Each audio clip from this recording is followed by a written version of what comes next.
concert hall, we built a fire. Inside the government halls, we built a fire.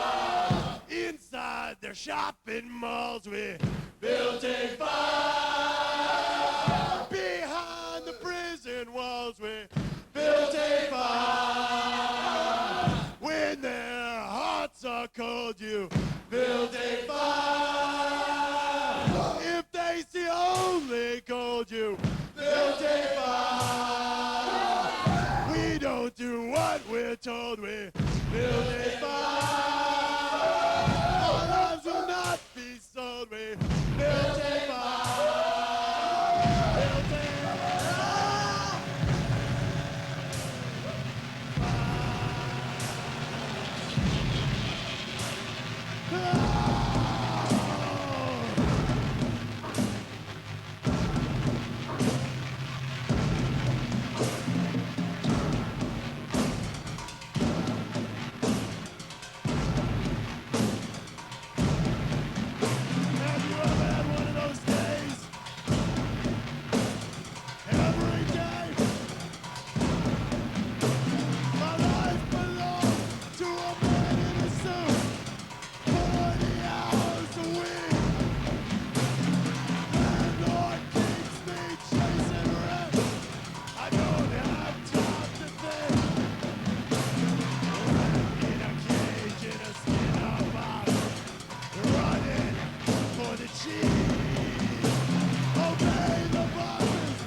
No, the law is not sacrosanct. It's made by men. It's made by some of the worst of men.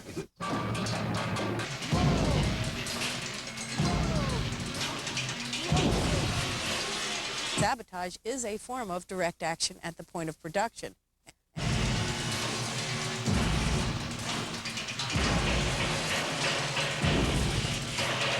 Understand that the end product of direct action is an accomplished goal. An immediately accomplished goal.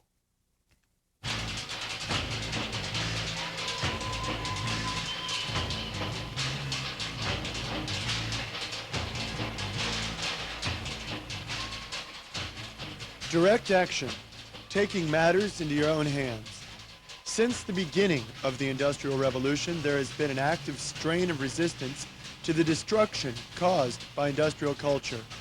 A culture that sees as expendable resources both the workforce and the environment. When representative politics could not or would not provide justice, whether political or racial, economic or environmental, there have been those who acted for themselves. They expressed their beliefs through music, art, non-cooperation, and sabotaging the implements of industrial corruption. Though overlooked by mainstream history, many groups, including the Luddites, the Industrial Workers of the World, and Earth First, represent an undercurrent of rage against dominant industrialism from its birth continuously to the present. These groups, though separated by time, place, and conditions, share a similar worldview, a philosophy that values people over profits and planet over progress. This view is no historical fluke, but a recurring theme, a theme that continues along with their spirits and their songs. This is a spirit of resistance.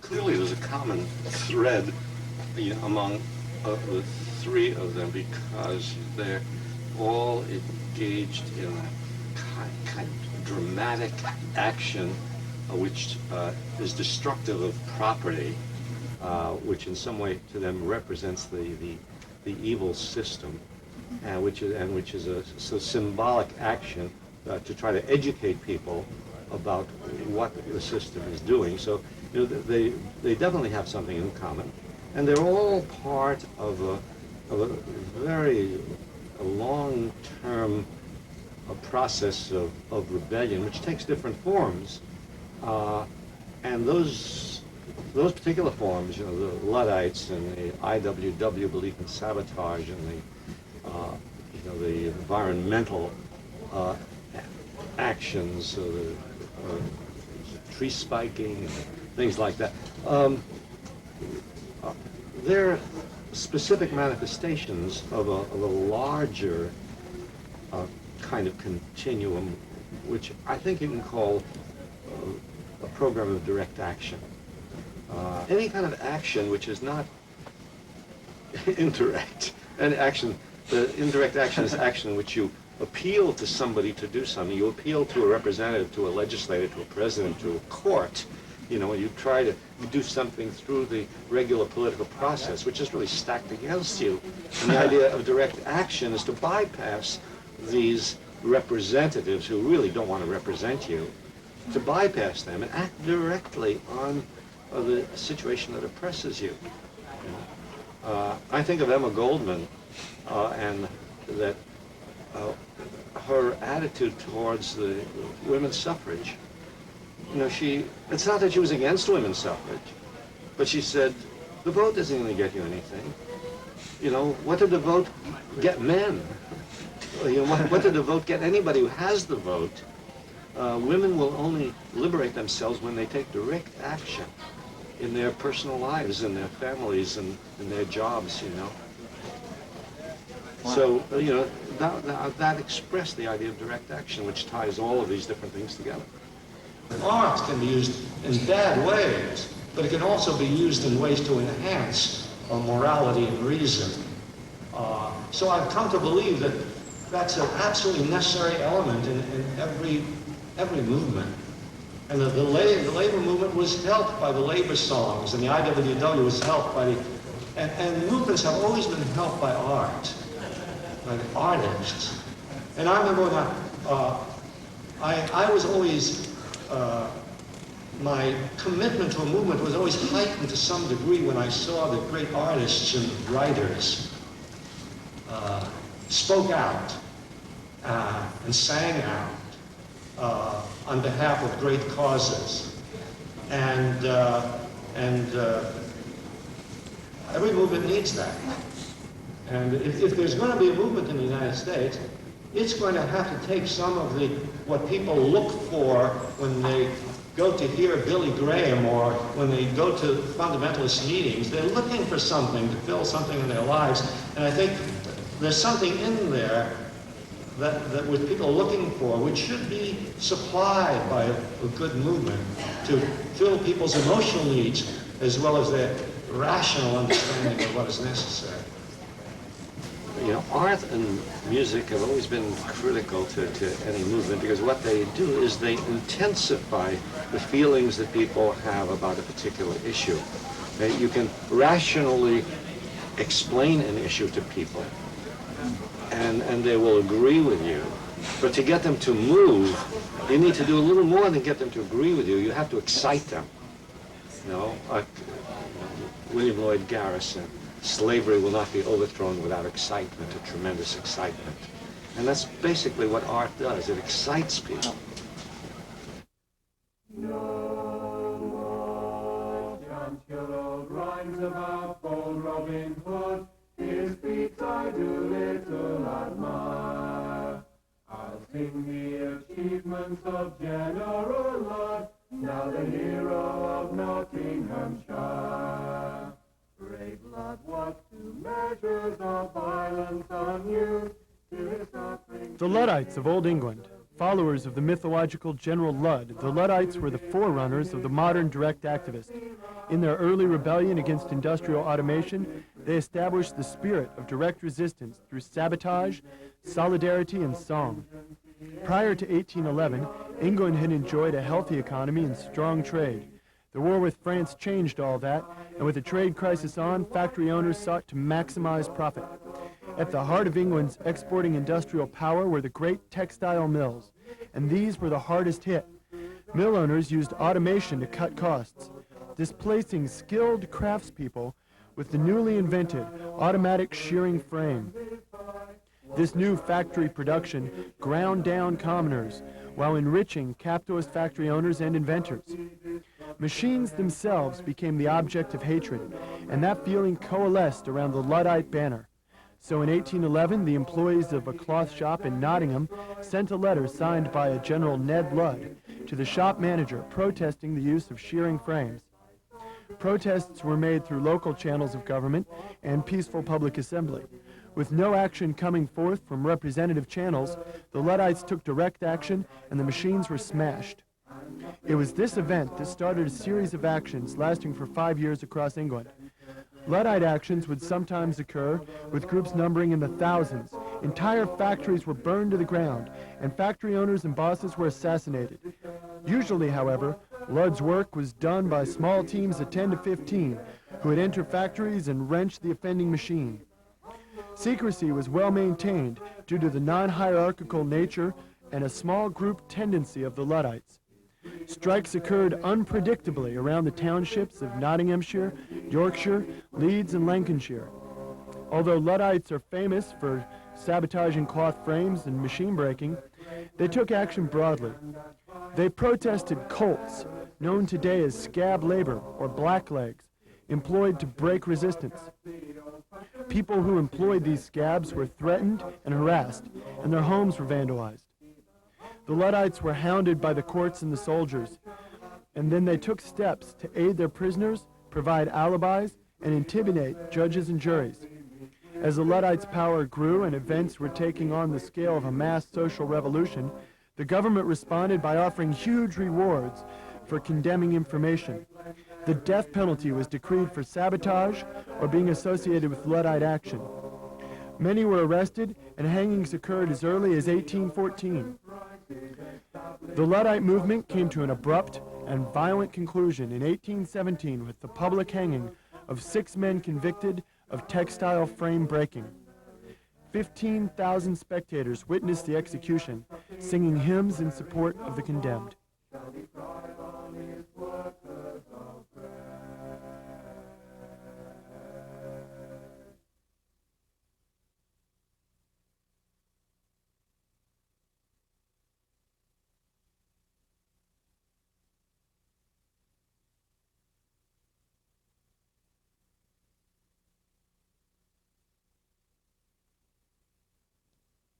Praise boss when morning work bells chime. Praise him for bits of overtime. Praise him whose wars we love to fight. Praise him, fat leech and parasite. Amen. Well, basically, I think nature and the worker are both under attack from the common enemy. And the common enemy is this growth for the sake of growth economy, this kind of malignant economic system that we're living in. And, you know, it eats up and uses up rainforests as well as workers. So it's a very direct connection between endangered species in the environment and in nature and the fate of workers today. And this chemical poisoning issue is a real good example of it. Basically, chemically injured worker is very simple. It's a worker who's been exposed to toxic chemicals in the workplace and has been injured by it. And there's virtually an epidemic of it going on throughout North America. All sorts of different exposures. You mainly think of farm workers and pesticides or heavy production processes with dangerous chemicals being used, but there's a lot of office workers being poisoned, a lot of secretaries. And it's due to the nature of building materials that are being used today. And people are being injured in their homes as well as in their offices. So there's a whole kind of network or community developing of chemically injured people, some injured in their workplaces, most injured in their workplace, but many injured at home. And they're facing a situation where their disease, their condition, is not being recognized by the medical establishment. They're being told that it's all in their head, and when in fact they just have had the poor fortune of developing a new disease which is not yet recognized. So they have difficulty in the case of workers' compensation of collecting compensation benefits. So we have a really sad case of workers being poisoned at work and then just kind of thrown on the scrap heap.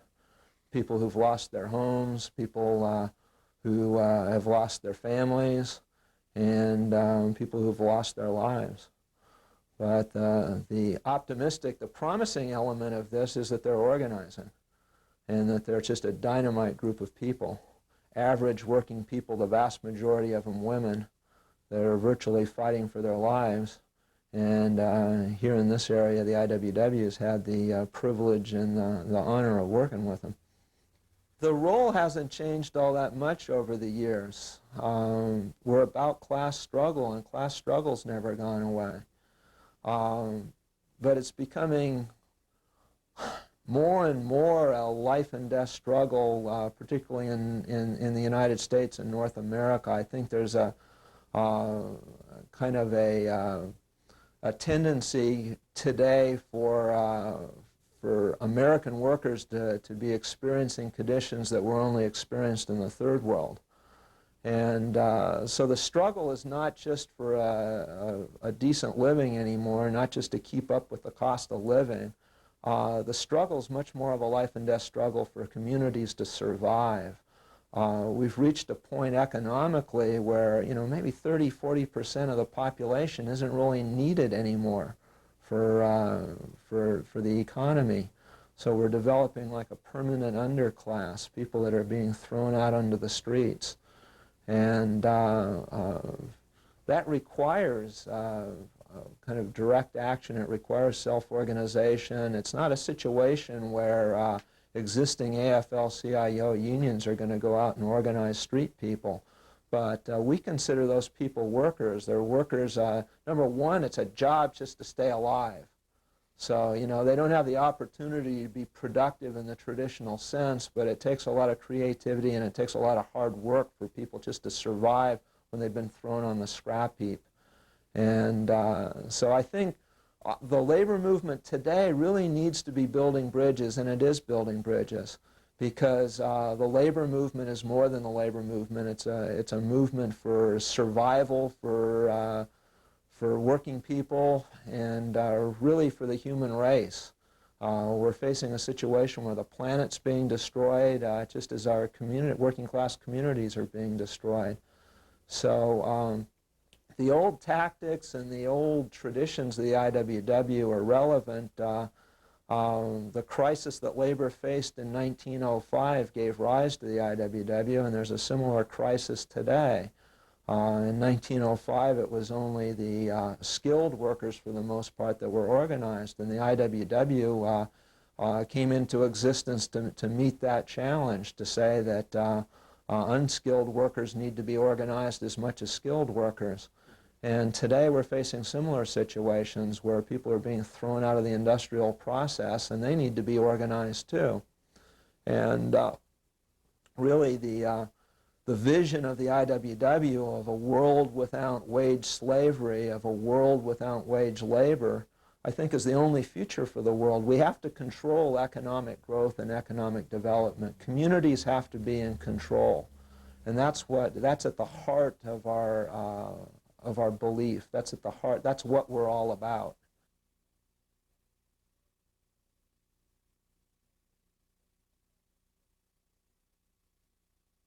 The industrial workers of the world were founded on the radical concept of universal worker solidarity.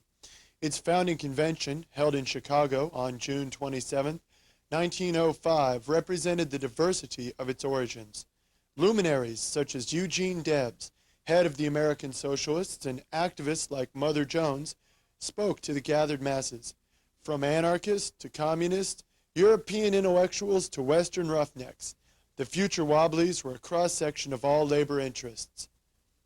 Fresh from leading the Western Federation of Miners through some of America's bloodiest union battles, Big Bill Haywood opened the convention. "Fellow workers," he declared, This is the Continental Congress of the Working Class. That revolutionary spirit was repeated in the IWW Constitution preamble, which began, "The working class and the employing class have nothing in common." Revolution, however, was more than rhetoric for the Wobblies. Traditionally, unions are organized around trades or crafts. In an industry such as auto manufacturing, there could be many unions within one factory. If the machinists in a plant struck, the electricians, the welders, and other workers would feel no obligation to stand with them. Furthermore, the machinists at all the competing plants would keep working and might even hire on as scabs to break the strike. This lack of solidarity crippled worker bargaining power. The Wobblies proposed a dramatic change: industrial unions. They began to unionize collectively, not just all of the workers at one plant, but all of the workers within an industry. If an auto plant struck, all auto workers would strike. With the motto, "One big union for all the workers," the IWW goals went even further. Wobblies organized all work into one of many broad industrial unions. They envisioned not only one unity within one industry, but between all industries, across all national borders, including all workers everywhere, until they created a workers' paradise. Part of being one big union was how accepting the Wobblies were of its members. In the segregated America of the early 20th century, the IWW was colorblind. They had strong black membership in the southern logging industry. Ben Fletcher was a prominent Wobbly who ran the Philadelphia docks for years. In the West, the IWW was the only union to permit Asians and had a very large Asian membership. The sexism of the times was not reflected by the Wobblies either. The IWW was the only union to first accept female membership, and as many factory and sweatshop workers were women, from these women came their leadership. As progressive as this was for the turn of the century, the IWW went even further in accepting openly gay and lesbian members, many of whom became officers. Even the most difficult group to organize became the backbone of the union, the hobos. Itinerant workers, or hobos, mostly younger men who rode the rails on freight trains from job to job. Once there were tens of thousands of them. They provided the labor to plant and harvest the wheat from Oklahoma to North Dakota and up into Canada. They built the railroads, the highways, and the dams. They worked in the western mines and logged with handsaws the northwest forests. Called bindle stiffs because they carried only their blankets or bindle roll from job to job, this huge percentage of the working population was not accepted by the trade unions, who considered them unskilled. The IWW, however, takes all workers. By 1915, Western logging and mining industries were feeling strong union pressure. They even unionized train hopping, with Wobblies and their red cards getting better and easier freight rides. As the IWW expanded across America, many Wobbly tactics gained popular infamy. At the core of their beliefs was that the workers and the community's needs must be met. If they weren't, then they responded with strikes and direct action. Sabotage, just the word, strikes fear into the wealthy property owners. The Wobblies used sabotage as a bargaining tool for dealing with undesired working conditions by slowing down production. One way to slow down was by undoing previous work or making huge messes that workers would have to stay and clean up. Another way was by the booking it, which is following every single rule to its last excruciating detail, which, if everyone does, will cut production in half. And it's difficult to get fired for. They go on strike for shorter hours and a raise in pay. They left the camps, the lazy tramps, they all walked out as one. They say they'll win the strike or put the bosses on the Direct action can take a lot of forms, but basically it's workers doing for themselves rather than having somebody else do it for them. You can take the form of sabotage on the job. And I think sabotage is something that's often misunderstood because you think of destroying property. But actually, sabotage in the IWW concept was a form of direct action in which workers consciously and collectively removed their efficiency from the job. It was a way of striking on the job. If you don't get decent treatment, the boss doesn't get decent work. And you know, it's a form of direct action that's being used again today by workers, because with the atmosphere of many employers encouraging strikes so they can bust unions and replace the workers with scabs, workers today are finding that some of the old wobbly tactics are more appropriate. Just slowing down on the job, kind of removing their efficiency, and the boss gets the idea. If he wants decent work done, he's going to have to meet the demands of the workers. But basically, the idea of sabotage, it's easy to sabotage property, but it's not all that effective because it can always be replaced. But what's necessary if we want a free society, we have to sabotage the kind of relationships that we have in this society, the relationship of labor and capital, of producers and the product. And that's, to me, what the IWW is really about. That's what syndicalism is all about. It's about workers taking direct action to take control of the productive process.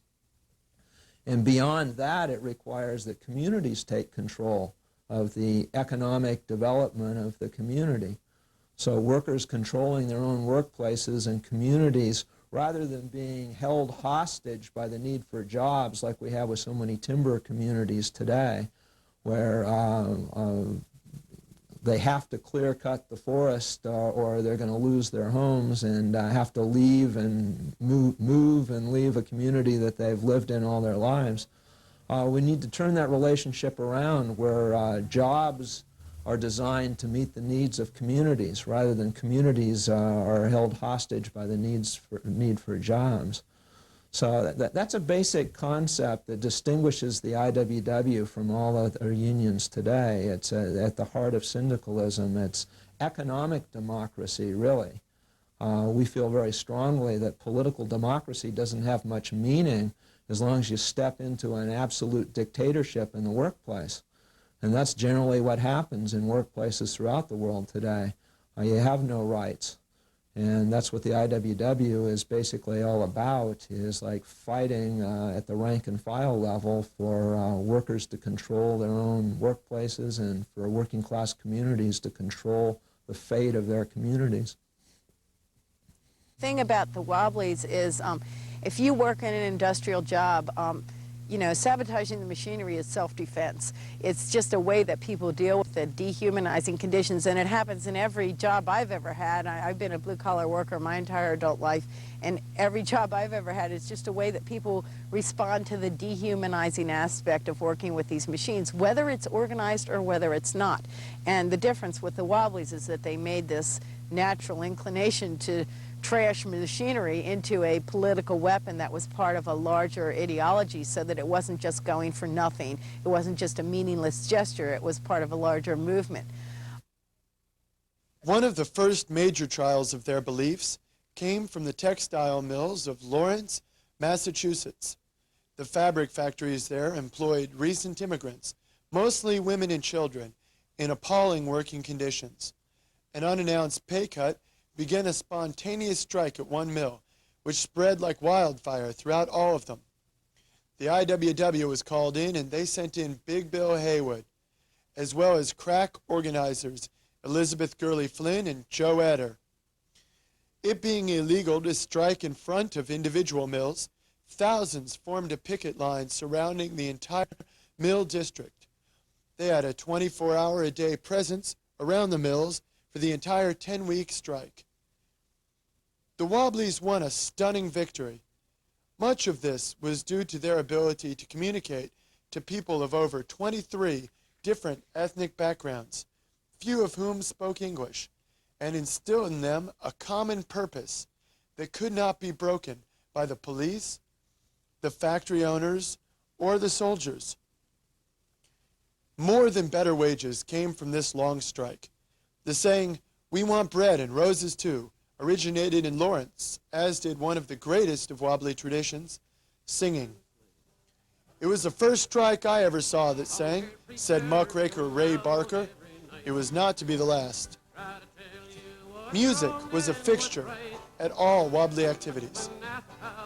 Song cards were first sold by a traveling group of Oregon hobos called the Red Special Overall Brigade. The IWW went on to sell these song cards to raise money for strikes and political prisoners. This went over so well that the IWW began printing a larger pocket edition dubbed the Little Red Songbook, Songs to Fan the Flames of Discontent. This became, and still is, the IWW's best-selling publication. It contained the popular works of a growing number of wobbly bards, including Ralph Chaplin, T-Bone Slim, and Joe Hill.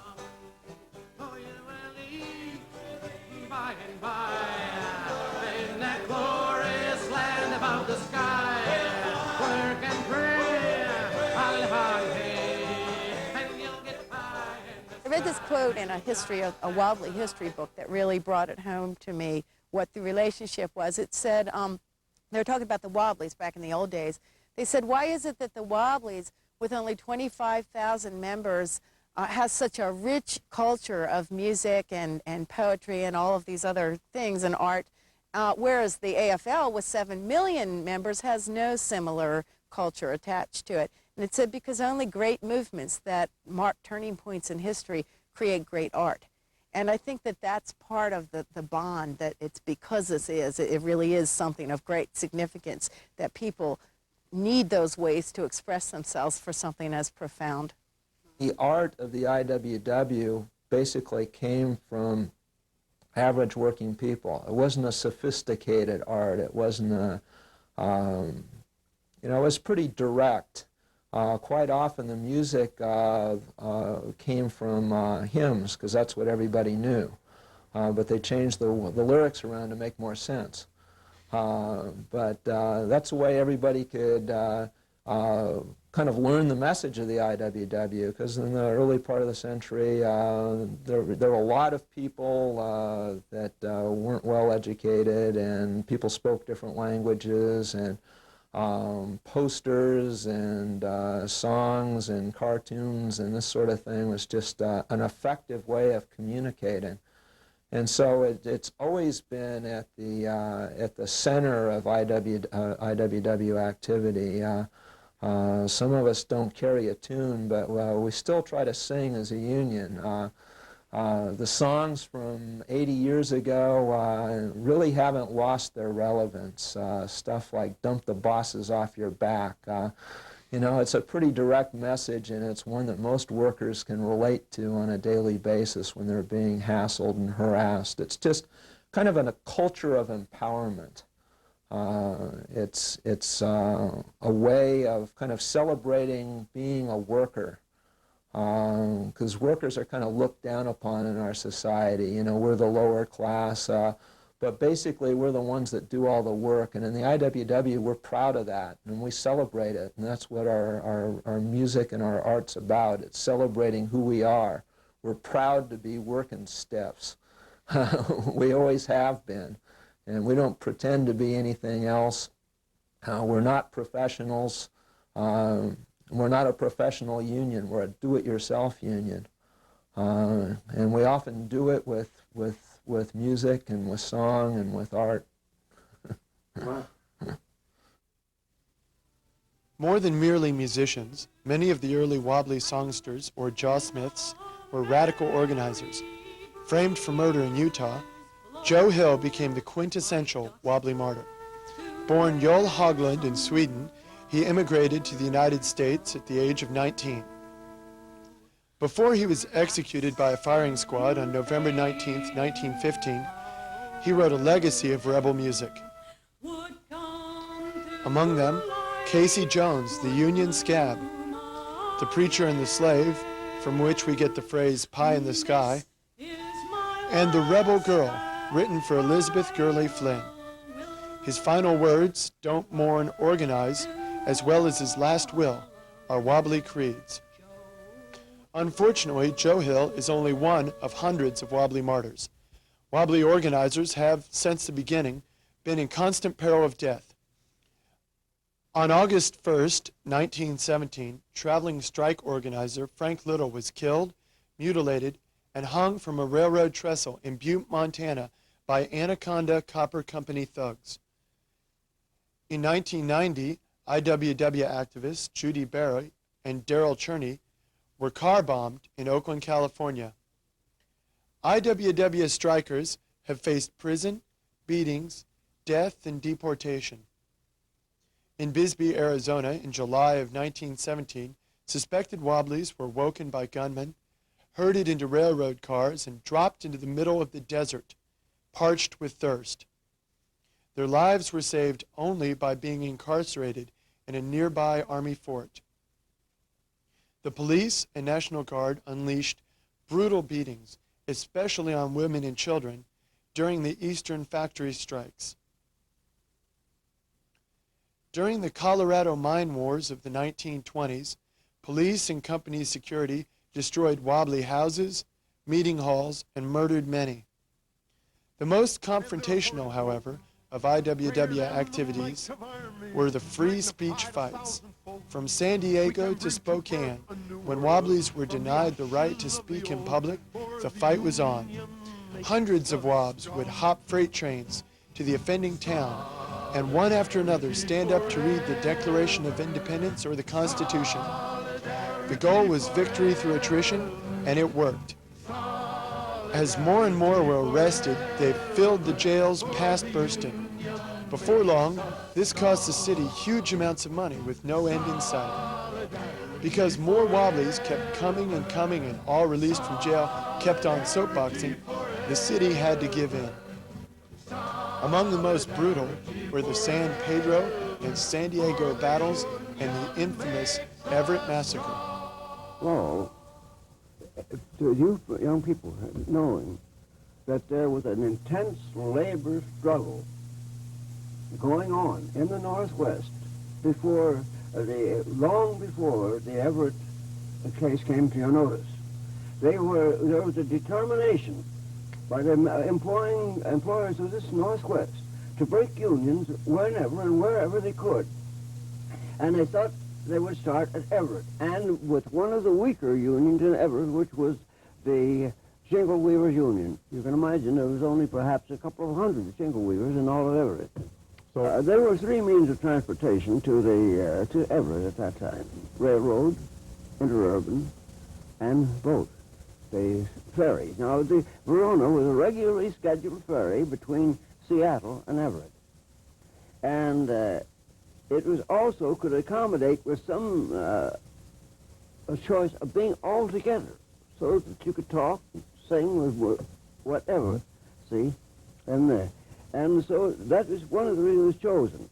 But the previous to the Everett Massacre itself was something equally atrocious for those after fatalities. And you're talking about Beverly Park. I'm talking about Beverly Park. Now we were taken inside the warehouse on the dock there, and the first words I heard is, "I don't think these boys will come back to Everett again." Someone spoke up and said, "Well, Sheriff, we're only here in pursuance of a constitutional right." "The hell with the Constitution, you're in Everett now."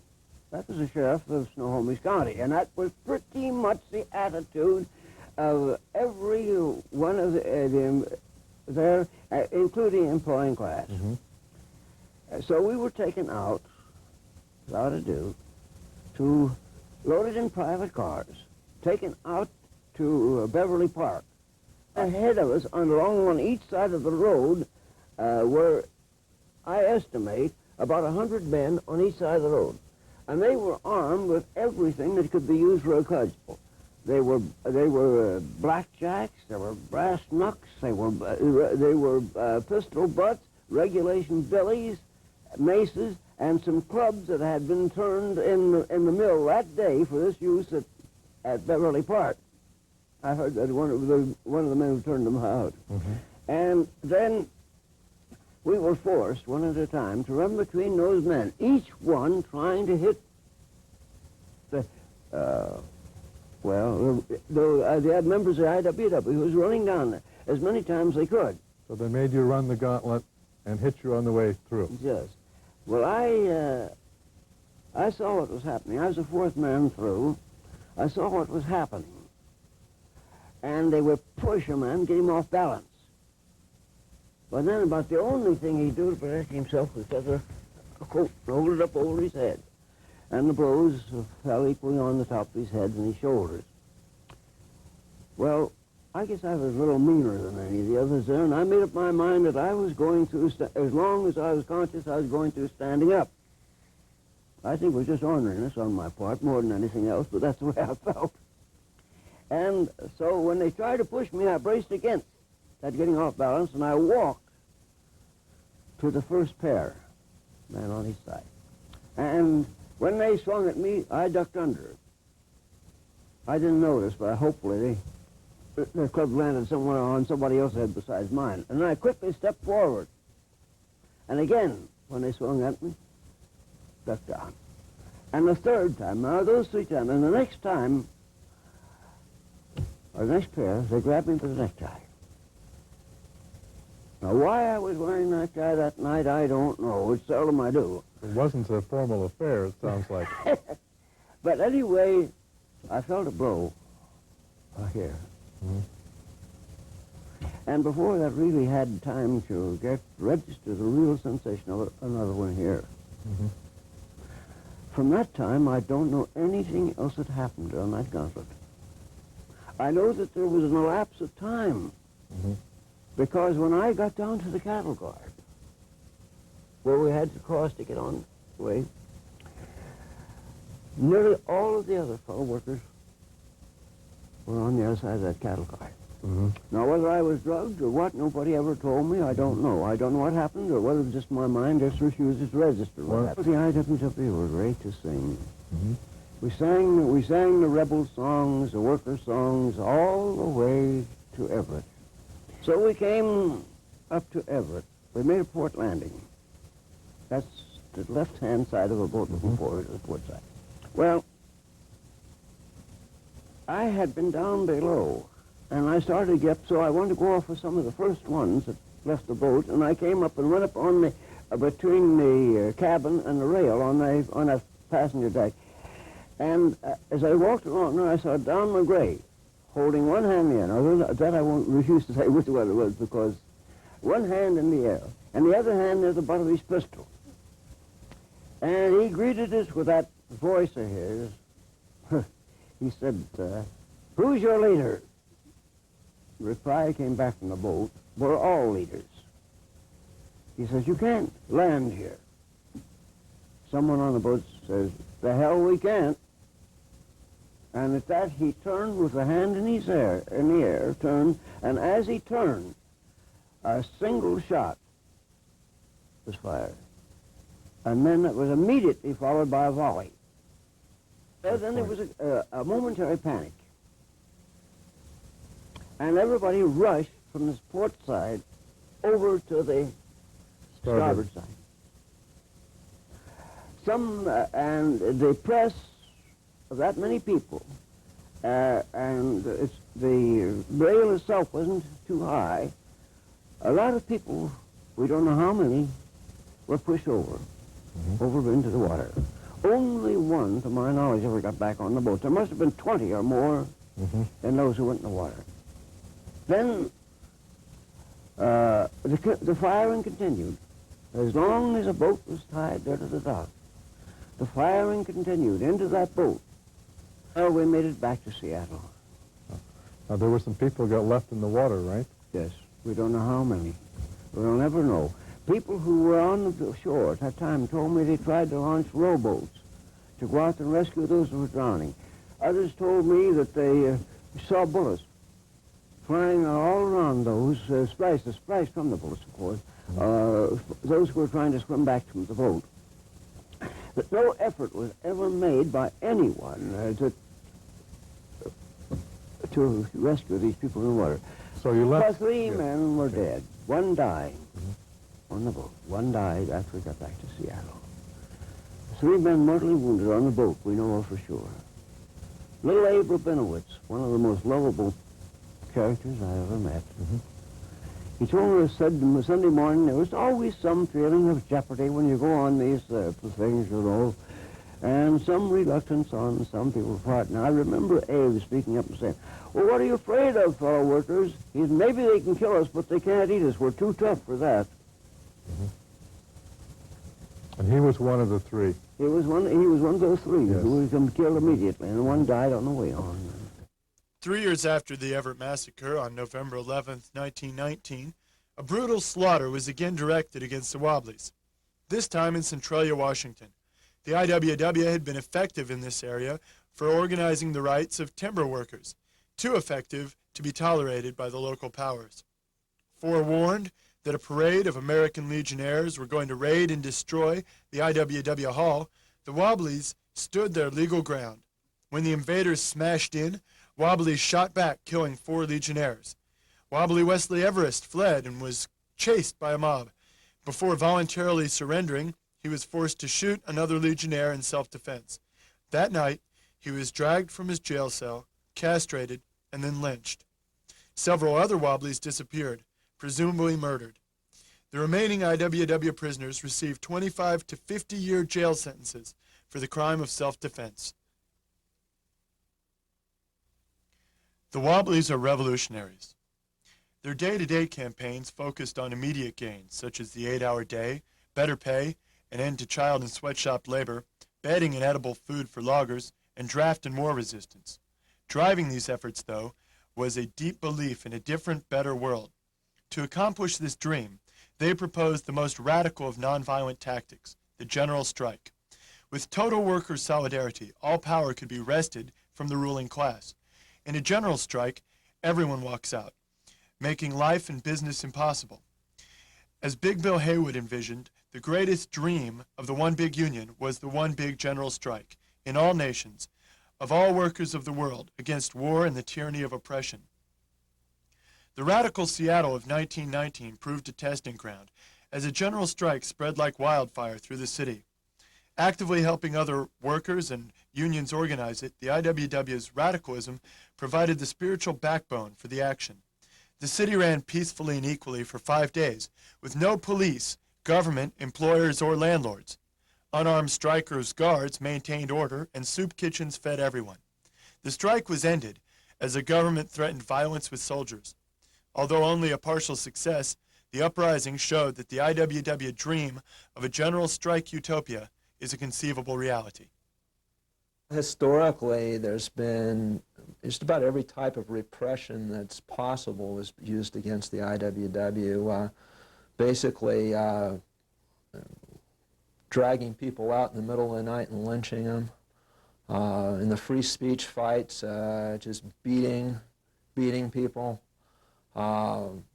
Workers in Bisbee, Arizona were rounded up and put on a freight train and taken out in the middle of the desert and dumped. It wasn't actually the FBI that repressed the IWW. The Palmer raids, it was the precursor of the FBI. And basically, it was just arresting Wobblies and breaking up the headquarters. There was a mass trial and conviction, and the IWW, it basically broke the back of the IWW in terms of being a mass union with a mass impact. The unions existed for decades since then, and there's been nothing of that same level of repression because it hasn't been necessary. We've been a smaller union. But it wasn't just the IWW that's faced this kind of repression. You know, a lot of the repression directed at the IWW and the execution of Joe Hill. There's a lot of things that make labor history, but just rank and file organizers met the same fate. People you've never heard their names. They're not famous like Joe Hill or Frank Little. And, you know, there's graveyards all over North America where the real heroes of labor are buried, people that were just fighting with their fellow workers and were killed for it. You know, I think it's important not just to focus on the big names and the big events, but labor history is made by average working people, and the same thing happens today. People who lose their jobs for organizing, you know, it's a form of repression. It represses the class movement. It's not the same as being smacked on the head or shot and killed or thrown in jail, but people who stand up on the job and fight for their rights and end up losing their jobs and then are unable to feed their families, that's a form of repression and an important form of repression. I think we're witnessing the emergence of a new environmental movement, and a movement that's going to be more than environmental, a movement that's going to redefine what environmental means. Environment is not just the rainforest, not just the pristine wilderness. Environment is everything around us. And when people are poisoned by lead paint in their homes, when people suffer malnutrition from poverty, that's an environmental issue too. And the leadership that's going to come out of this new environmental movement that relates to the social aspects of environmental issues is going to be, it's going to be an environmental movement that's going to be getting more repression, because it's going to be a class-based environmental movement, and one in which people of color and women are going to be taking leadership roles. They already are. And it's not going to be the same kind of environmentalism that we've seen in the last 20 years. It's going to be a rank-and-file, community-based, direct action attempt to save our environment by taking control of our economy, taking control of our society. The Earth First IWW Alliance took a lot of us by surprise because it was announced in an issue of the Industrial Worker. It showed the parallels between the IWW and Earth First in terms of direct action, in terms of kind of decentralized structure and whatnot. And the IWW has always been an environmental union. The IWW talked about timber Nazis many decades ago. They recognized that what was being done to the forests with a corporate control of forestry was a crime to the environment, and the Industrial Workers spoke out on that many decades ago. So basically, our newspaper promoted the similarities between the organizations, and that drew members of each organization to kind of be looking at those similarities. And out of that, there was an Earth First IWW local that was formed in Northern California, and there's been some very direct organizing there by Judi Bari and Darryl Cherney that have related the interests of workers with those of the ecosystems, and some very direct repression that's taken place there too, with an assassination attempt upon them for their efforts at bringing together workers and environmentalists in common cause. I really was attracted to Earth First also because, for one thing, they were the only ones who were willing to put their bodies in between the bulldozers and the destruction. And then they also had this just great spirit and music and radicalism. My own experiences taught me that direct action at the point of production is the best way to get things done. And that, indeed, is what Earth First was doing. But what didn't attract me was the kind of anti-working class attitudes. I was amazed to see that the Earth Firsters blamed the loggers for the destruction. I knew that the loggers didn't have any more say over it than we did. In fact, they had less because they risked their job if they spoke up. So there was that little hole in it. There was that little lacking. And because of my labor background, I knew about the wobbly history, but I didn't know that the wobblies still existed. And I decided that in order to help Earth First get over this anti-working class attitude, I also thought it was very ironic because the style of Earth First seemed so much to be based on the wobblies that it seemed very ironic that they would be so against the grandchildren of the people who started the union that the Earth First is actually modeled on, whether they know it or not. So I decided at an Earth First rendezvous that I wanted to teach a workshop on the history of the wobblies, just for education. And when it was announced in the Earth First Journal, I started getting phone calls from wobblies all over the country, and I found out that the wobblies still existed. And they sent some organizers to the rendezvous to do the workshop with me. And that was when I joined the wobblies, And that was when we started IWW Local Number 1, although at the time it had no workers in it. It was only had Earth Firsters in it at the beginning. And it more kind of distinguished those Earth Firsters who didn't go along with the blame the logger attitudes, but it didn't really have any real activities at the beginning. After a while, though, because Earth First was getting so much publicity at the time, and because I was getting a lot of press access as a result of it, I began advocating for the workers' position just because that was my orientation. And timber workers began to hear this and get curious about, you know, what is this Earth First and who is this person who's speaking out, you know, in our favor? At the beginning of the Industrial Revolution, Western culture believed, as it always had, that the Earth's resources were boundless.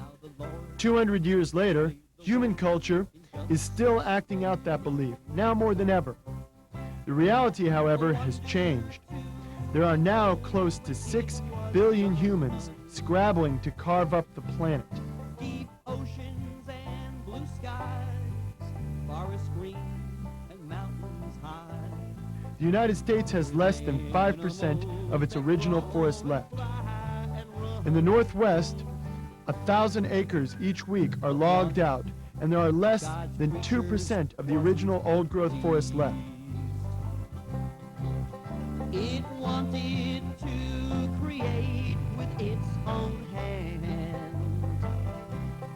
so it clear-cut all the trees, carved the mountains, spoiled the seas, proclaiming it the way that God had planned.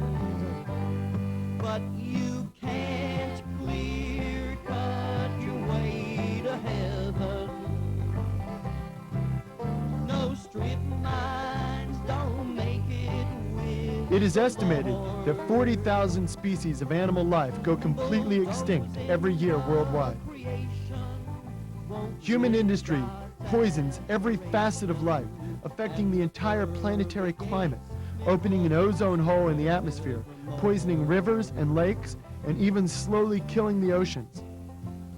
It's been said civilizations leave deserts in their footsteps, and the examples of the fertile Sumerian and Babylonian civilizations, now the Iraqi desert, the vanished cedar old-growth forests of Lebanon, the biotic wasteland and deadness that is Europe, and the factories of the American East, and now the clear-cut Northwest of the United States, bear out that statement and expose the myth of renewable resources as a glaring lie.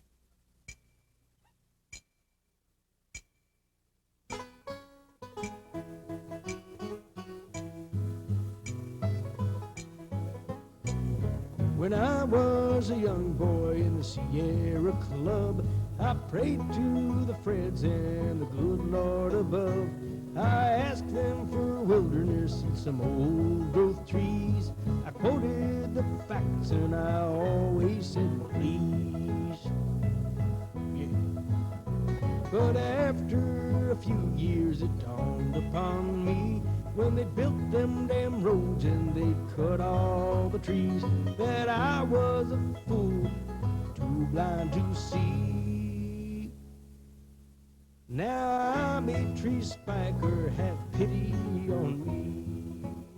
Earth First began with a handful of people who had been working for major environmental groups and felt that those organizations were losing their perspective.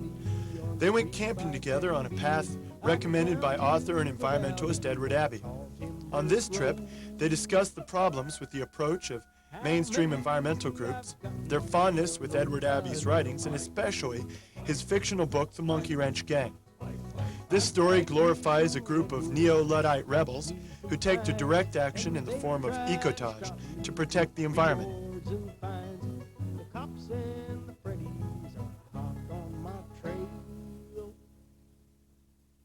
But I'm a tree spiker and I'll never get nailed. I've been a tree spiker. This camping trip marked a turning point in the history of direct action resistance. On April 4th, 1980, Earth First began, bringing to life all over the country the characters of Abbey's novel. How many I've gotten, well, nobody knows. Spike. Join in every everybody and follow the bounce of spike. I've been a tree spiker for many a year. I spend all my money on tree spikes and beer. Earth First was the first group to publicly champion the whole ecosystem approach. Mainstream groups have focused on environmental problems because of the hazards they pose to humans. Earth First, not content with reformist conservation, raises the issue of keeping areas pristine for the sake of non-human creatures. They ask how humanity could remain stable if the ecosystem on which they relied was not. Earth First is biocentric, which is the idea of putting the integrity of the ecosystems above economic and political considerations. They believe that humans are only part of a larger system. The principles of biocentrism were defined by Aldo Leopold, a Forest Service official in the early 1900s. He said, "A thing is right when it tends to preserve the integrity, stability, and beauty of the biotic community. It is wrong when it tends otherwise." It is important to note that Earth First is not an organization with membership, but a movement. The movement mouthpiece, the Earth First Journal, is a newsletter for communication between people, informing them of different problems and the actions being taken against them. Similar to the Luddites, most people involved in EF activity are merely sympathetic to the Earth First ideology. Individuals and small groups participate in actions all over the world on their own initiative, guided only by their own conscience. The fact that each group can develop however it wants to, according to the local conditions, I think that's been a tremendous strength of Earth First. And I also think that's something in the Wobblies that's given us strength, that it empowers each local group instead of having the power coming down from the top. And so you can respond to the local conditions. On the other hand, the lack, now if this was a non-disruptive movement, then I can't think of a better way to be organized.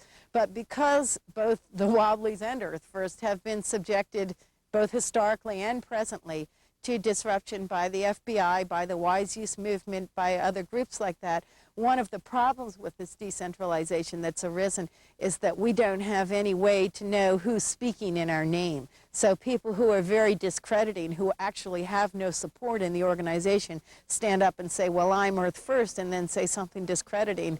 There's nothing we can do about it. So it's kind of been a double-edged sword. The methods of direct action that Earth First employs are nonviolent and no more radical than those of their predecessors. With a clenched fist and a monkey wrench, Earth First firmly backs its credo: no compromise in the defense of the Mother Earth.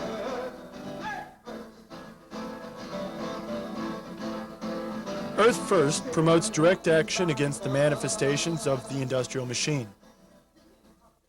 Whether refineries, lumber mills, processing plants, nuclear power, or cattle ranches. Billy, Billy, before it's too late. Billy, Billy, take out the gate. Billy, before it's too late. We got folks in the trees, folks on the ground, folks in the office in town. Any manners and things, signs get busted and doing time. Billy, Billy, take out the gate. Billy, Billy, before it's too late. Billy, Billy, take out the gate. Billy, before it's too late. You will be arrested. Starting now, you have 1 minute. Do you wish to leave the area? Leave the area. Billy, Billy, take out the gate. Billy, Billy, before it's too late. Billy, Billy, take out the gate.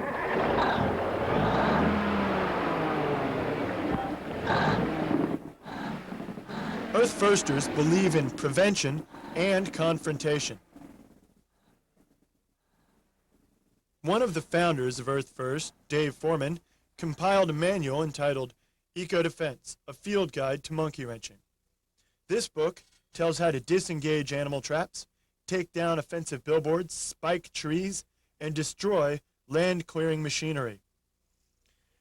The manual is explicit in encouraging personal safety and the safety of others, stating that a responsible monkey wrencher harms no life, especially human life. In its early days, Earth First performed many guerrilla media stunts, but due to the misrepresentation by the media, they no longer rely on corporate television and newspaper to interpret their actions.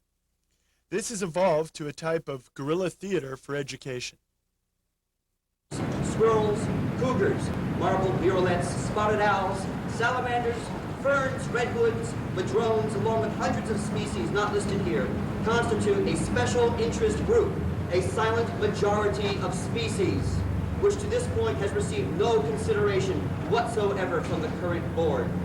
Therefore, we demand the following: equal rights for all species in all decisions, a rotating board of forestry in which all species get a turn at having a seat, restitution for all damage done by the human species to the forests, including soil and stream restoration and replacement of all old-growth forests removed since logging began, reintroduction of extirpated species, including the grizzly bear, and we want a written letter of apology for all the horrible things that the Board of Forestry has done to us. We are presenting the Board of Forestry with a cape with the lettering, "No deforestation without representation." Perhaps the wording will remind them of their own fight for national independence. The cape's frosting depicts an old-growth forest. Perhaps this cape will satiate their hunger for the trees. We really don't expect to have much of a change of heart. We don't really expect the Board of Forestry to have much of a change of heart, despite our pleadings. Already their actions in the past and today have exemplified a greed beyond the scope of our comprehension. That is why we are glad to have the friendly folks of Earth First on our side. They possess the warrior spirit in their human hearts, and they themselves are wild, much like us.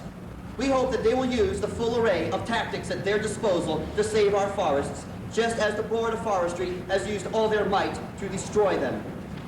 This is the true Board of Forestry. Our home! Equal rights for all species. You're cutting down our home. Ow. No more habitat destruction. When they get out of our forest, we'll get out of their boardroom. You humans have had this Board of Forestry long enough. We want a rotating Board of Forestry. The animals will have it for the next 20 years, and then after that, one human can come in and join us in the seat every 10 years or so. We'll have no more disruptions of our forest habitat. No deforestation without representation. No deforestation without representation. No deforestation. No deforestation without representation. No deforestation without representation. No deforestation without representation. No deforestation without representation. No deforestation without representation. Habitat, habitat, have to have a habitat. Habitat, habitat, have to have a habitat. Have to have a habitat to carry on. No compromise. No compromise. No compromise. No compromise. No compromise in defense of Mother Earth. Earth. All animals sing on some basic level. At least they seem to. Music is a sugar coating on a truth pill. It enables you to send out a very provocative, controversial message in a medium that people find acceptable. You can send out a really hard message in a really soft way if you sing it to somebody. We're dancing on the ruins of multinational corporations. Dancing on the ruins of multinational corporations. Dancing on the ruins of multinational corporations. Ha, ha, ha, ha, ha. Ha, ha, ha, ha, ha.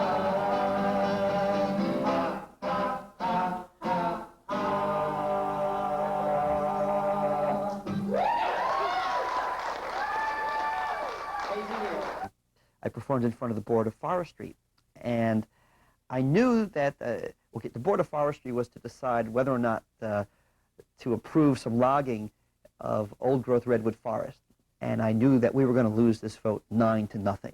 There was no way we were going to win, so why talk?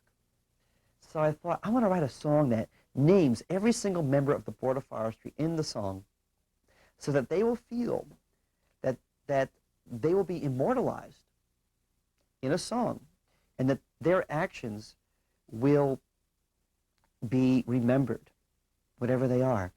And I sang that song for the Board of Forestry in Sacramento, California. And I can still see each one of their heads popping up as their name appeared in the song. And it went the 96 judges. The trees are Russ and Rose, Small, Berridge and Barn, Atkinson, Shannon, Walt and Yee.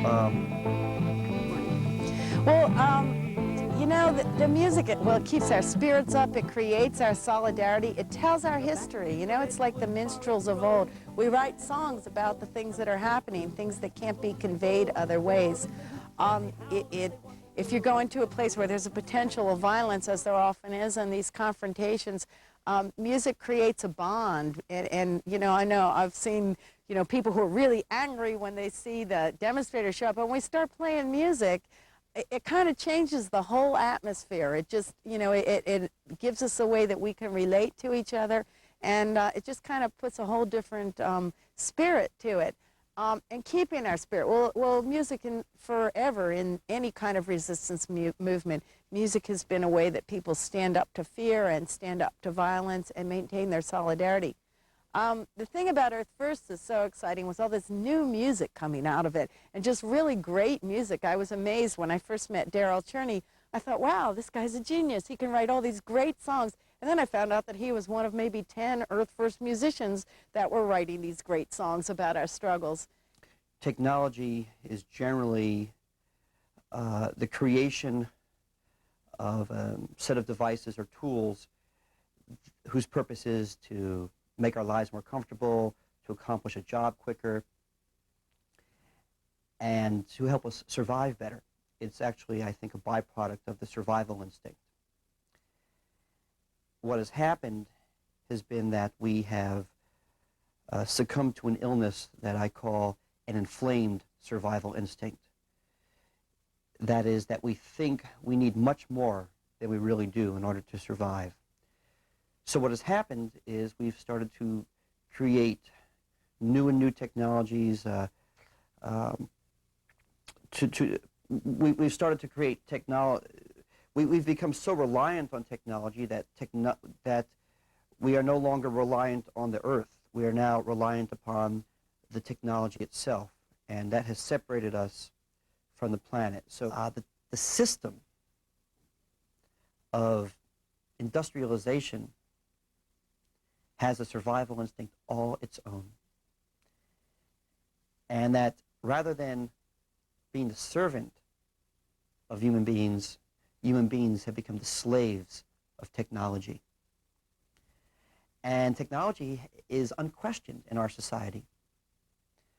No matter what somebody invents, it is marketed and sold to the public, and the people are convinced that they need it. Nobody asked for television sets. Nobody sat around in the mid-1800s saying, oh boy, if only there was a box in the middle of the room instead of that beautiful hearth that we sit around and tell stories at.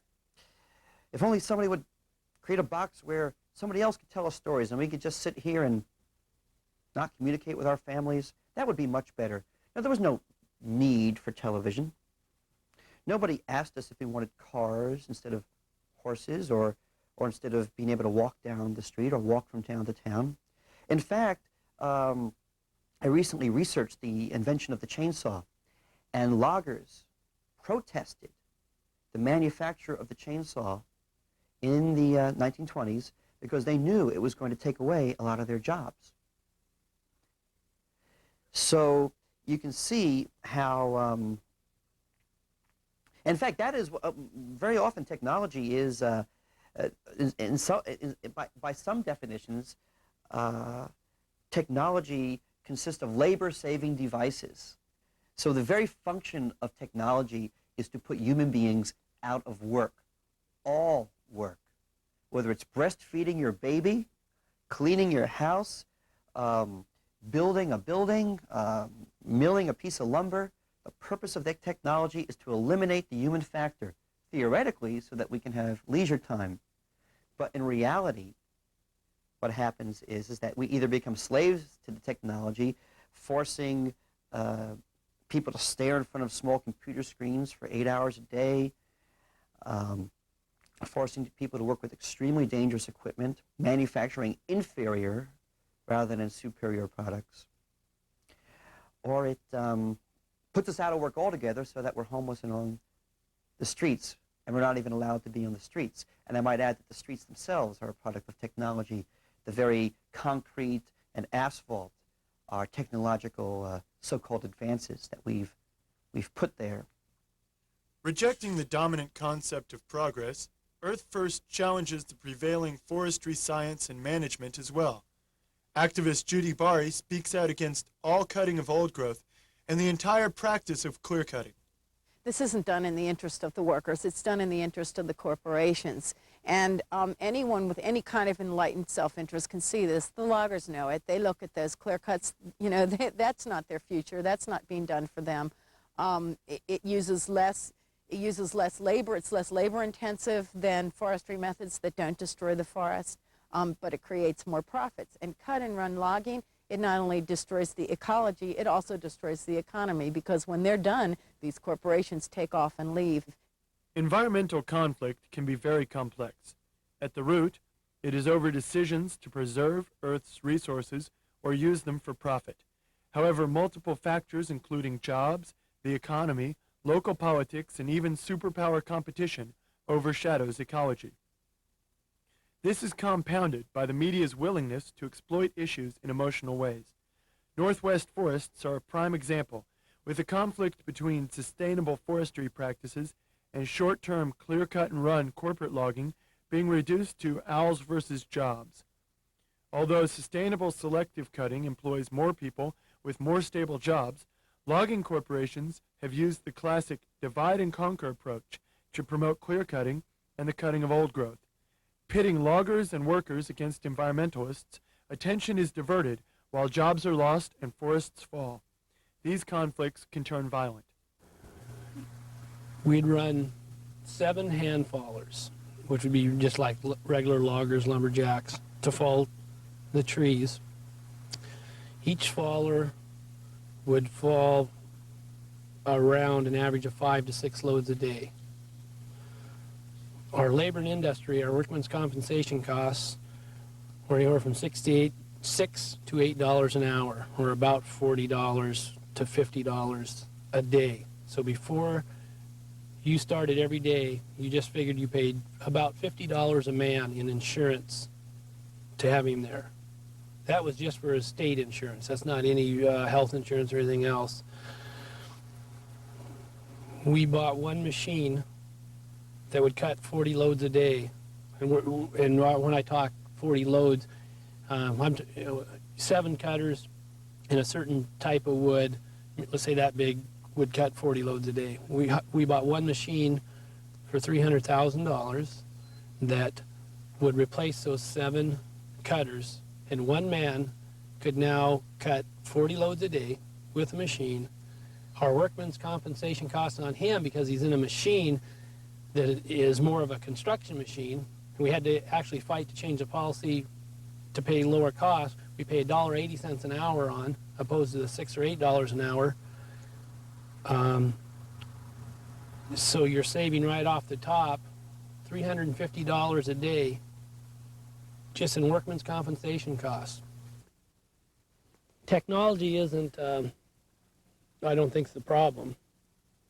Technology, you know, people are afraid of change. And it isn't technology. I think it's the fear of change, and technology gets blamed on it. It isn't technology that's cutting the forests. It's bad policy. The extremeness of both sides has brought together these councils that you hear about now in the last year, the Fish, Timber, and Wildlife. You know, you got Clinton flying to Oregon to actually try to hit both sides. You wouldn't have had that if you didn't have extreme terrorism, because everything would work fine. Nothing in this country since the beginning of time ever got changed without extreme radicals. You need extreme radicalism, I think, to promote change, because they don't listen otherwise. It's big dollars that talk. And I don't think it's good if somebody gets hurt, but there's casualties in war too.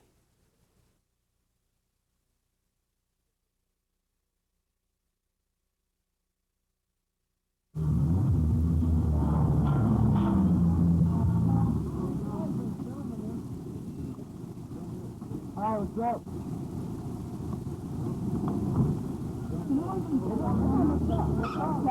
How you guys doing? Hi guys, how you doing?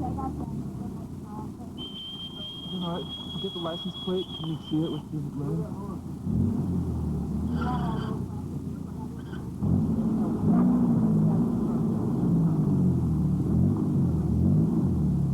Hello. Howdy.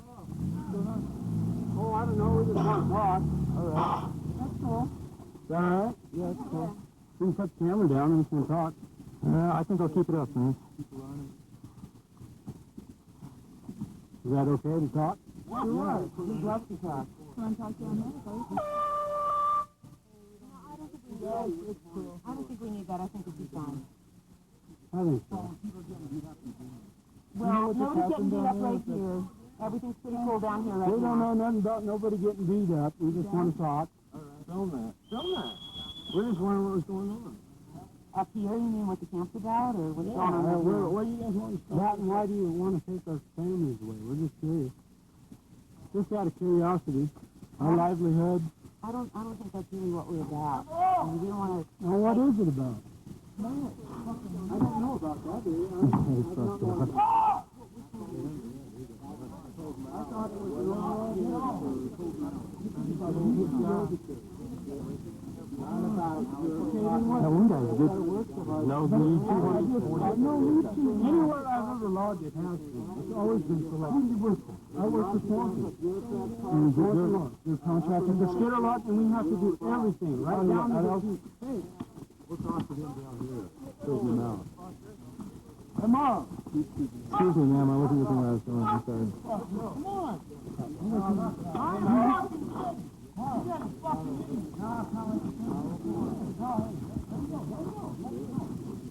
Email, Tom. Email. Email, Tom. Come on. Come on. You want to fight? Is that what you want? Nobody wants. You want to fight. You want to fight. Fuck you, man. I'm tired of that fucking hippie money. Oh, yeah. Man, fuck you, man. Hey, fuck you, you earth-person motherfucker. Don't tell that to the court, motherfucker. But you always have the big dollar industries pushing because growth promotes dollars for few individuals. And those few individuals, they can go out, and even in the logging industry. When this whole thing first started 5 or 10 years ago, you had Weyerhaeuser and Simpson, these big guys, going out and telling these uneducated loggers, take the day off and go and raise hell, because if we can't export, you're going to lose your job. Well, they weren't worried about the guys losing their jobs. They're worried about the $1 billion a year they're going to lose to Japan. Bottom line, corporate America, you have it in every facet you want to look at. Simpson, Weyerhaeuser, I'd virtually say any size company, you have somewhat of an obligation to your employees, but your policies or what you want has to do with the money you're going to make. Employees, they're a dime a dozen. They're, for everyone in the logging industry, for everyone that, quits, you got 4 or 5 standing in line, you kill one, there's no one to take its place. As part of the job, you usually hire young guys who think they'll never get hurt. When I was 19 and working in an Olympic Peninsula in 78 and 79, it'd be nothing to, maybe every 3 weeks to a month, somebody get killed, somebody get hurt real bad. And nobody said, oh, God, I don't want to work up there. It was, God, I got a friend. Can he take his place? And what's really needed in both cases, both for the earth and for the working people, is an economy that's based on something sustainable, something that doesn't destroy the earth, and something that's locally based. It can't be run by corporations from out of town who are out to just rape it and take whatever they can and then leave. We need a locally based economy that can go on forever, and those things are in the interest of both the workers and the earth. And I've found that loggers are perfectly capable of understanding it. They understand it a lot better than a lot of earth firsters. When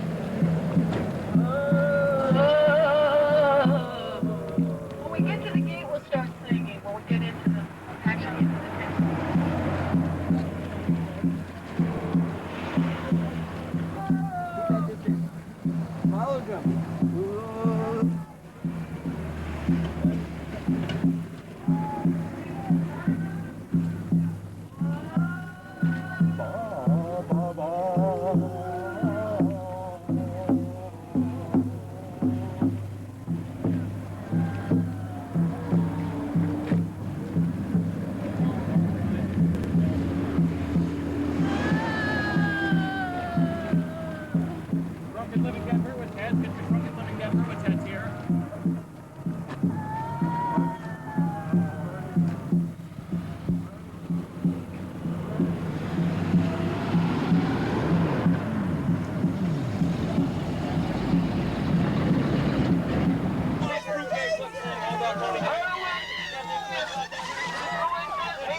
your money.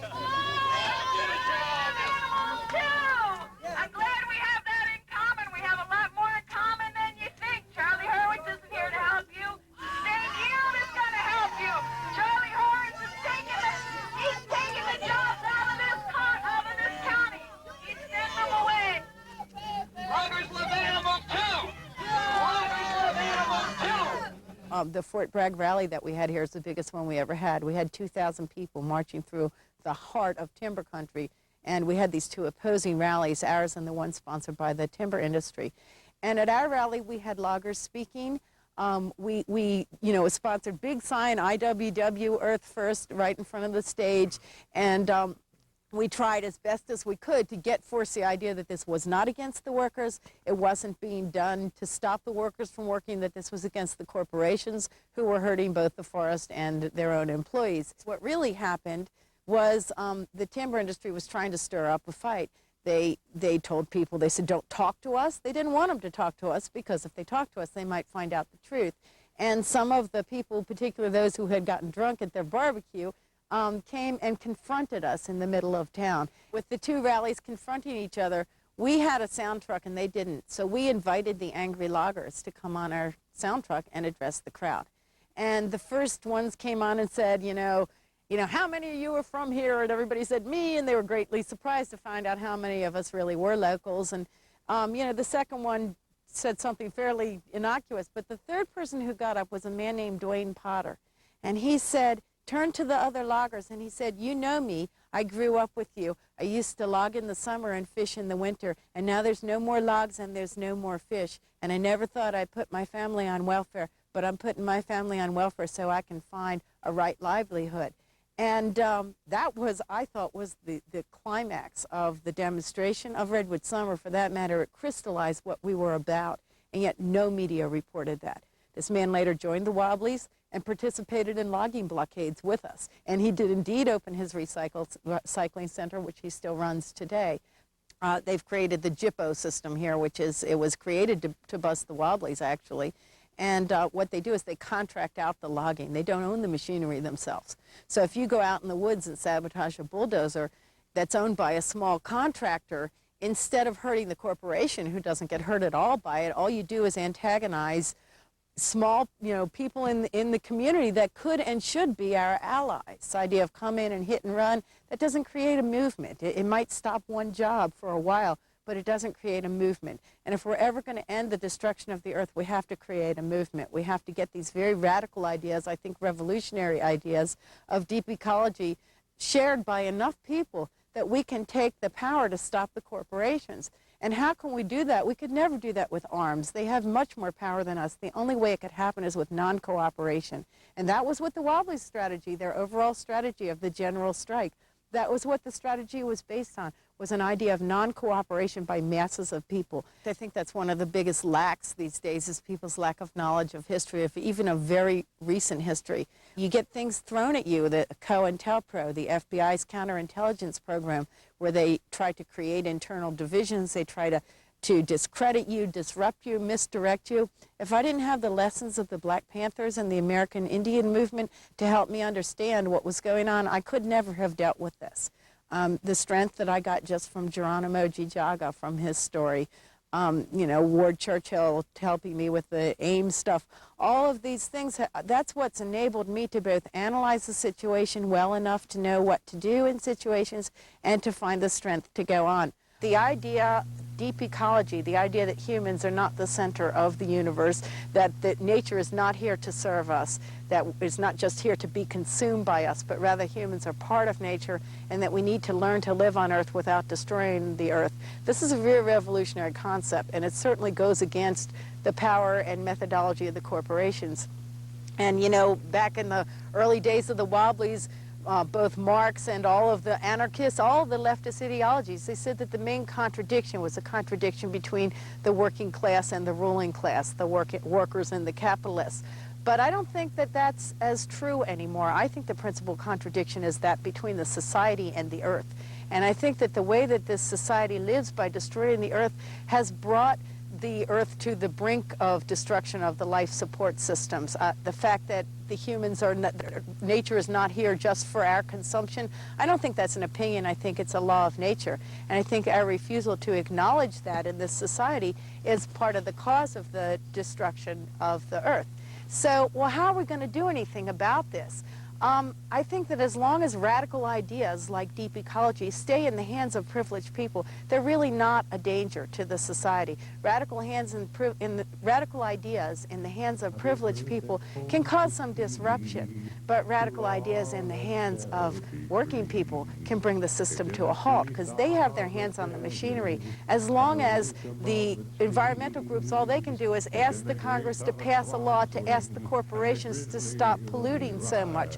But the workers could refuse to make the stuff. They could refuse to make the toxics. As long as all we worry about is how we dispose of it, we don't have a chance. But when the resistance comes down to loggers refusing to log old growth and factory workers refusing to produce toxic products, that is the only way that I can see that we could ever bring about the level of change that needs to happen. They are those of my own kind. They're running fast but going blind. And the only thing they worship is their God, the dollar sign. We must fight them with our spirit, with our might and with our guile. We must show them not the answer. It must be forever wild, forever wild, forever wild. Let it stay forever wild, forever wild, forever wild. Let it stay forever wild.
mountain? Hope to improve a little bit here, possibly.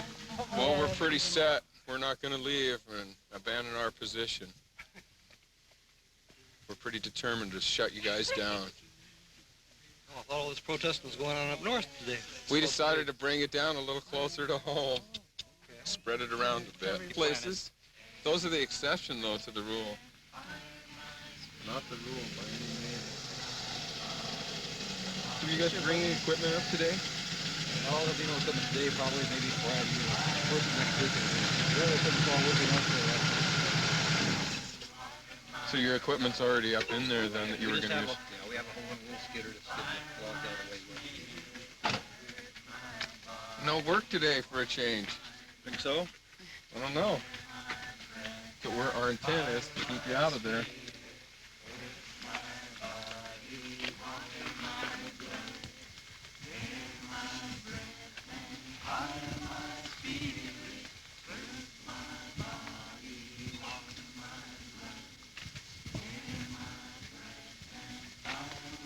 Yeah?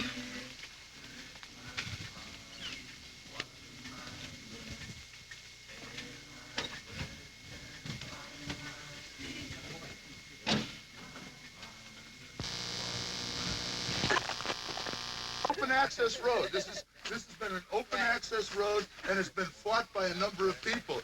None of you who are here today.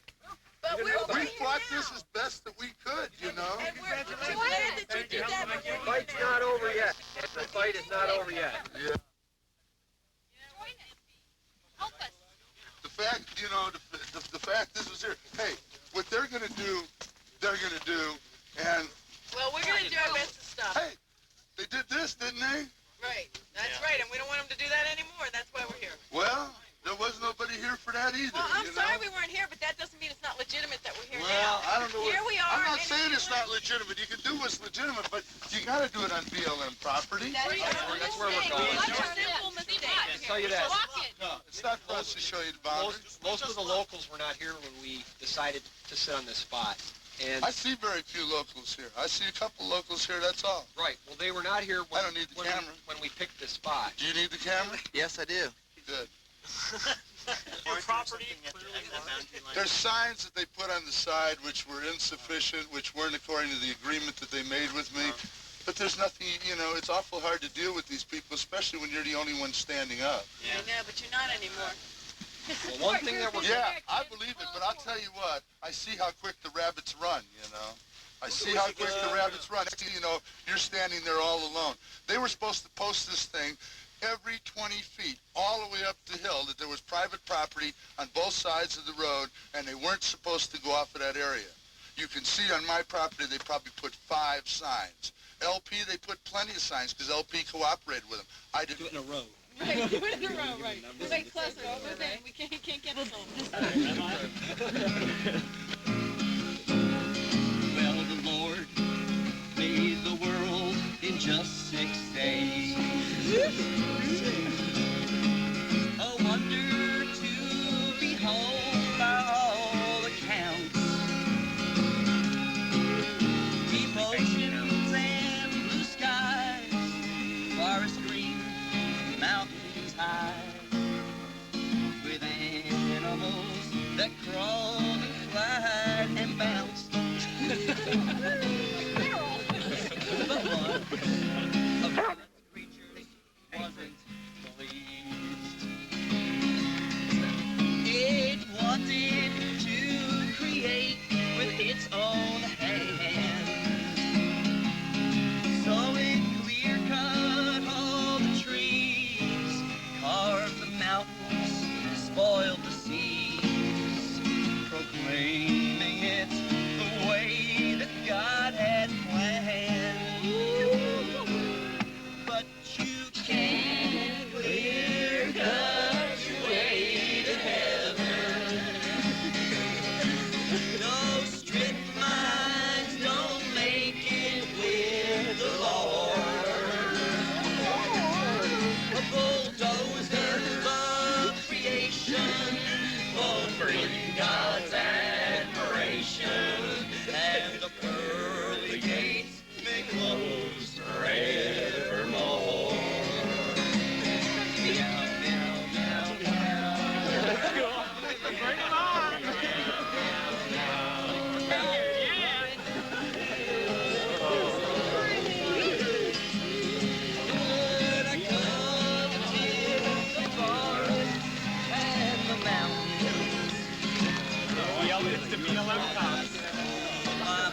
Let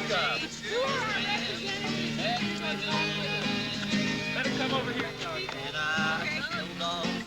Maybe keep playing the song. Keep singing.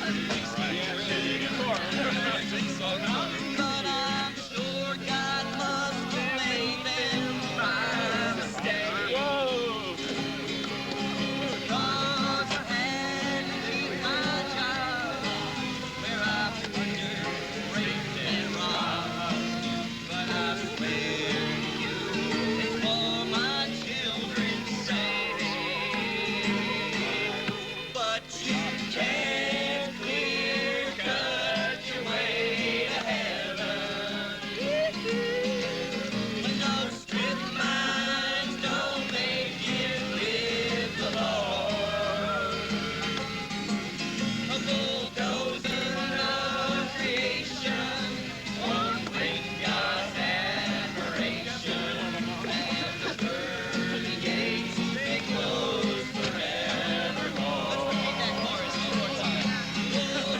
You can't clear-cut your way to heaven. To the children now, strip mines don't make it with the Lord. Don't you know, bulldozing of creation won't bring God's admiration. And the pearly gates they close forevermore. Bureau of Land Management is part of the U.S. and they manage our soil much better than anyone can, I guess. Now they know about the forests and the mountains high above, and they know what each damn tree is worth, 'cause trees are what they love.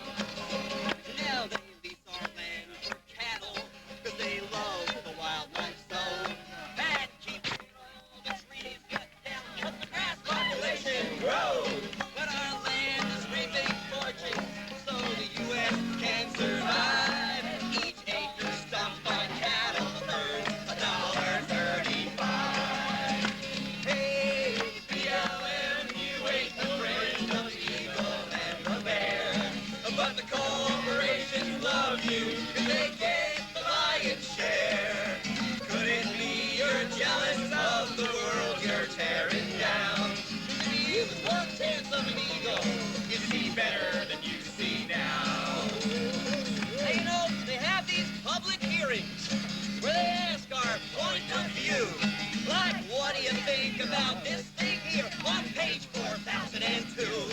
And they're so easy to get to if you just know how to drive and you don't work at. How are you today?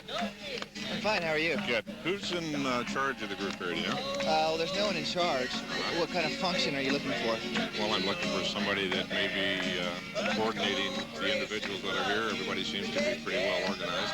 Oh, well, we just talk to each other a lot. Well, who would we talk, We talk to the whole group. that does the most talking? Well, why do you want to talk to one person and not the whole group?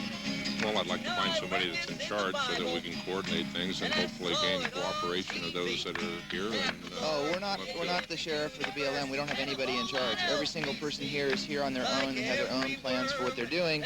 So I think your best bet would be to ask after the song is over for everybody's attention and address the whole group. Except for the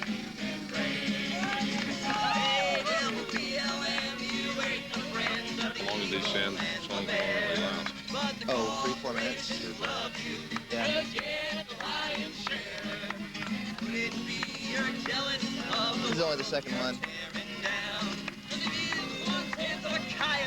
You'd be smarter than you are now. 'Cause a coyote don't kill everything in sight. They only take what they need. And they survive the cruelest predator. It's known as human greed. And coyotes don't jump in the water. They don't poison the earth and sky. And a coyote may be tricky, but a coyote never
BLM land because the people didn't let them know they were going to start logging up here. The Indians are going to Sacramento and are going to raise some hell.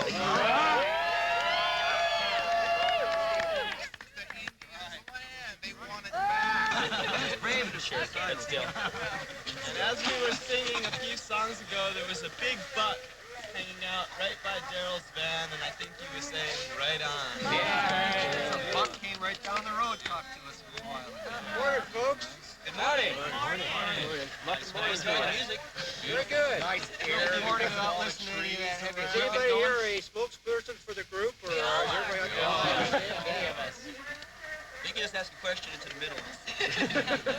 We'll try and field it. We'll go around. It's fine. I guess we're all aware we got a slight problem here, correct? Yeah, they would have lost Yeah. all the trees. You mess with archaeological sites and sacred lands. Well, I understand where you're coming from, but these gentlemen have the right of access to the area where they are working. You cannot block their access. Wrong of access. Now, I understand what you're aiming for and striving for. One way it may be, to make this a little bit easier for everyone, if one or two or all of you want to go up on public land, I can issue you a citation into court, which will give you a sort of a focal point where you can make your thoughts known. This. Well,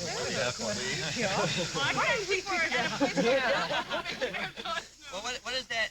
You don't have to leave if you give these people access. If you want to stand on the side of the road and wave placards, The federal fine. government your Bureau of Land Management just broke an Indian treaty by not notifying the Caddo tribe of what you guys were doing up here. I think we should arrest the BLM. This is not supposed to take place till spring. People were in the middle of stopping this, and you guys jumped in and started doing this before springtime. Well, not the officer. No, He's not allowed. the officer, but he's the Bureau of Land Management.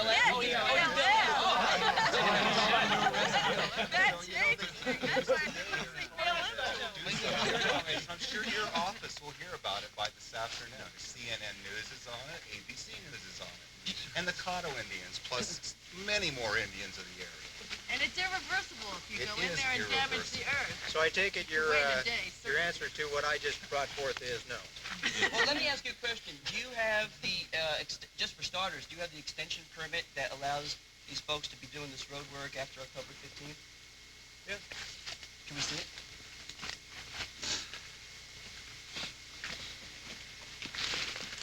Not that it matters. Were you in Sacred Medicine Bundle is buried up there? No, this is the first I've heard of any of this about the Don't you think that might be a reason to find out about it before you do irreversible damage up there?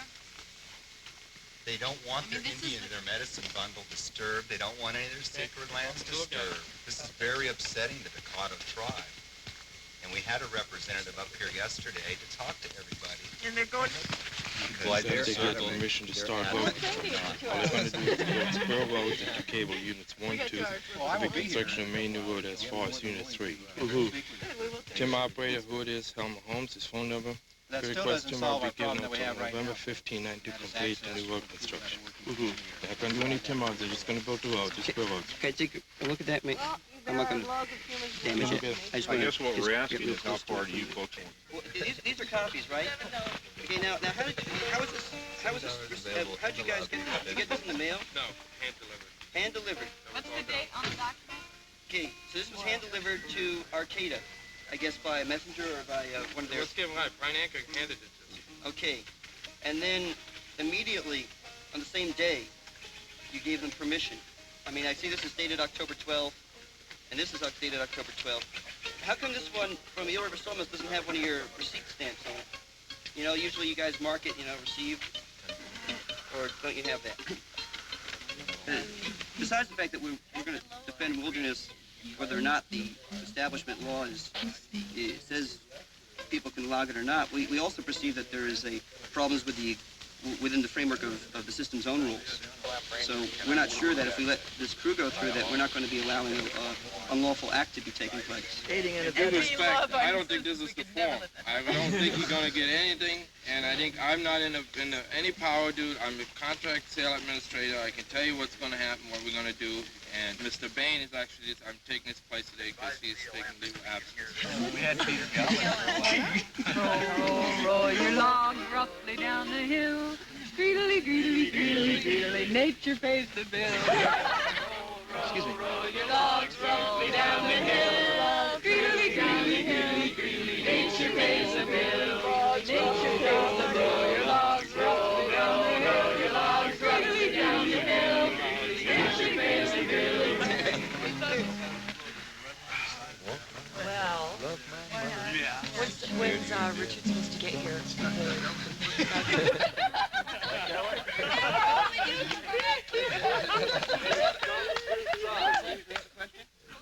No, he just looked at the sign for a minute. How about Here Comes the Sunshine? I can do some of it right now. Yeah, we never got through taking our good things. Thinking of everybody. Just like this, real Is everybody going to sit right here? You're not leaving? Yes, sir. We like it here. Huh? For right now. Okay, everybody's refusing to leave then, right? Are you? Don't answer that. We'll have to discuss it. Only answer if your lawyer is present. Well, you guys all said you wanted it up in county jail, or that's the understanding I had. No, we just want to. We were thinking these guys are going out. Well, we don't think as one, you know. It's for several Prelude people. to that sort of thing. Actually, we wanted to stay here. We didn't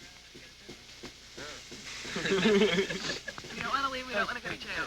But we'll leave if they promise to go home and not cut. We'll leave if they leave. Yeah. Oh, hey. That's the deal. All right. Yeah, it's the old compromise. This is not all thinking alike. Pop out great ideas. See that? Wow, we compromise. Creativity, huh? Well, I'm asking everybody to stand up and unblock the roadway. Just move. Okay, can we have a couple minutes? Are we going to do that? Can we have a couple minutes? Great.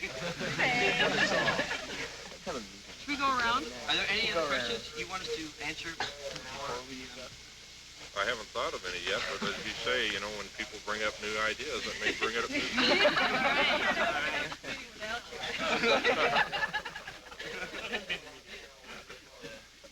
Okay, so who wants to facilitate?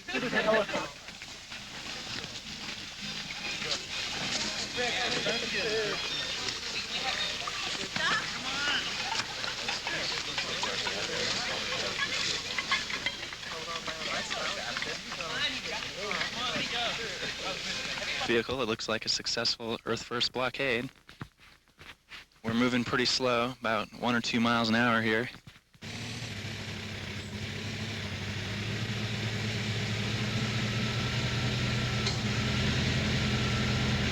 Thinking that we're not going to already. At least you know they weren't on here.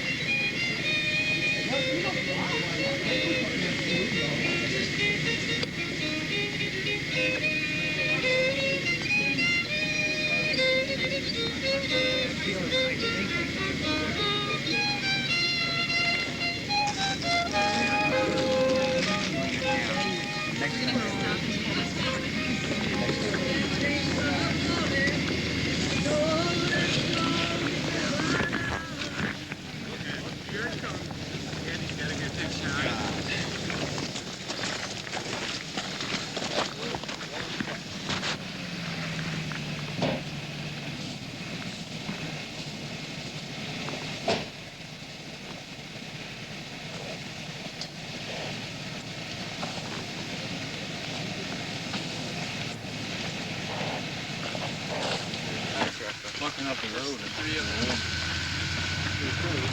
Loosen up. Go too fast, buddy. Hey.